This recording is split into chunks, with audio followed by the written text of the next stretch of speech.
Brigitte Raharvololona mpampianatra mpitsaroka eto amin'ny Université Antananarivo. Lehibe ny mention anthropobiologie et développement durable. Ny mention anthropobiologie et développement durable eto amin'ny faculté des sciences ny Université Antananarivo dia mianatra manao fikarohana manokana momba ny varika iray amin'ireo toeram-pampianarana roa izay misy manerana ny nosy mianatra manokana mahakasika an'izany biby izany. Inona no fikarohana mandeha eto amin'ity toeram-pampianarana ity? Amin'ny ankapobeny dia saika ny mombamomba n'ireo varika, ny fiaimpiainana, ny fivoarana, izany hoe mianatra an'ireo karazany, ny aretina mety mahazo azy, ny fomba fikajiana azy na any amin'ny toeram-ponenany izany ilay atao hoe conservation in situ na ilay fikajiana azy amin'ny toerana izay mety hahizonana azy toy nireny parc ireny na antsoina amin'ny teny baiko hoe conservation ex situ.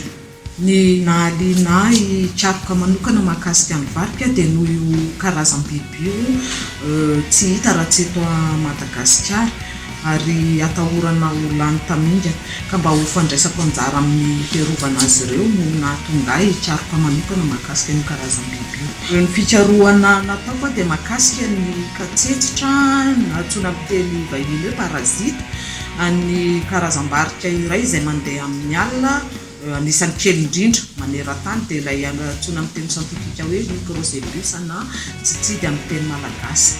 Tao anatin'ny vokatry fikarohana nataoko io no nahitana fa arakaraky ny mahapotika ny ala no mahabetsaka ireo karazana katsetsitra any amin'ireo karazam-barika madinika ireo.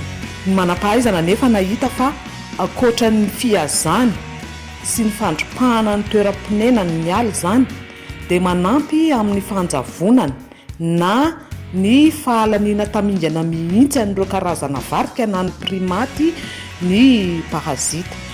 Koa dia mbola mafisina izany ny tsy tokony androm-pahatsika ny ala.